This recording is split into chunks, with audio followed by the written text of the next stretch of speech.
En una entrevista concedida a Teleamazonas, Juan Guaidó habló sobre el futuro de Venezuela. Referente a una posible intervención militar, prefirió rechazar el término intervención, pero aseguró que no descarta nada en la solución del conflicto interno de su país. Dijo además que se está armando una coalición internacional. Además, le consultamos sobre cómo será su ingreso a Venezuela ante la latente posibilidad de ser detenido por estar acusado de usurpación de las funciones de presidente por la Corte Suprema venezolana. Esto nos dijo. Usted en nuestro país hizo un anuncio importante, dijo que lunes o martes ya estaba en Venezuela. ¿Cómo lo va a hacer? ¿Va a tener el apoyo de Estados Unidos para ingresar? Mira, estamos trabajando en como salimos, entramos, básicamente. Mi responsabilidad es estar en Caracas ejerciendo el mandato que me da la Constitución, que me da el pueblo de Venezuela, para recuperar la democracia, la libertad, construir ese gobierno de transición y elecciones libres muy pronto en Venezuela. Así que no se puede terminar entonces cómo. Entendemos los riesgos que hay de vida, de libertad ante un régimen despótico, tiránico, una dictadura en definitiva. Esperemos que la última, por cierto, de la región, pero es parte de los riesgos que debemos asumir porque nosotros decidimos entregar nuestra vida al servicio, así que es parte de lo que tenemos que cumplir y pasar.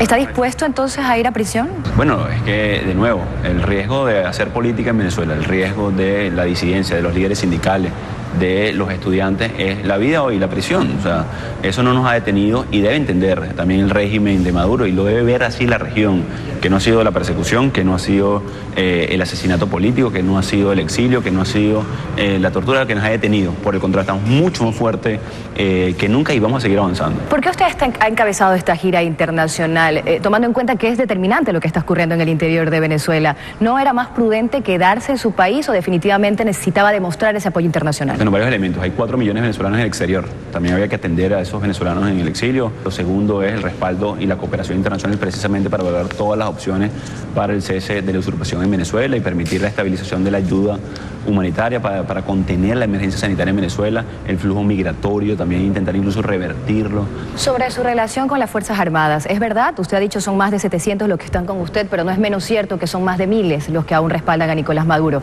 La amnistía no convenció a todos. ¿Qué le hace pensar que a su regreso los va a convencer? Bueno, seguimos. Es primera vez en años que le hablamos directamente a las Fuerzas Armadas de Venezuela por muchas cosas, porque te acusaban de querer dar un golpe de Estado o algún otro elemento. Nosotros no estamos pidiendo un golpe de Estado en Venezuela, estamos pidiendo que se pongan del lado de la Constitución. Y hay centenares, casi miles de funcionarios que se acogieron a la ley de amnistía y garantías, y el mensaje importante para los militares es que es un hecho la garantía y las amnistías. ¿Usted cree que los pueda convencer ahora? Mira, es que yo apelo no solamente a que quieran una contraprestación de amnistía o garantía, apelo también a lo que pueden ser para reconstruir Venezuela. ¿Sí? Y no es que creo que los puedan convencer, es que sé que están convencidos, que el 80% de las Fuerzas Armadas están absolutamente a favor, pero el miedo, la tortura, entre otras cosas, también operan. ¿Sigue en pie ese ofrecimiento también para Nicolás Maduro y las personas cercanas? Sigue en pie para todos los funcionarios civiles o militares que se pongan del lado de la Constitución. Lo único que no es amnistiable son los delitos de lesa humanidad. Ahora, usted ha dicho que va a hacer todo lo posible para que la democracia vuelva. ¿Se refiere también a una intervención militar? ¿Eso está dentro? En Venezuela no hay posibilidad de una intervención militar por lo siguiente. Porque el legítimo presidente encargado de Venezuela, la Asamblea Nacional, tiene la potestad de crear una coalición, crear cooperación internacional. ¿Está descartado? No está descartado nada. A ver, nosotros vamos a reunir la capacidad, la fuerza necesaria para, sin costo social, para con claridad en la estabilización, en generar gobernabilidad, en una elección libre. Cualquier proceso debe llevar a una elección libre. Así que todas las capacidades que hemos venido reuniendo nos deben llevar al cese de la usurpación. ¿Cree que Rusia y China respondan si es que existe algo así en el interior de Venezuela? Mira, Rusia y China ni siquiera han prestado plata a Maduro. Del 2016 a la fecha, ni siquiera han prestado dinero, han respaldado diplomáticamente, han respaldado en la ONU, por ejemplo, algunos elementos, pero ni siquiera le han prestado dinero. Entonces, si no existe esa presión, ¿por qué no hay una respuesta inmediata, que es lo que piden muchos venezolanos que están fuera y dentro?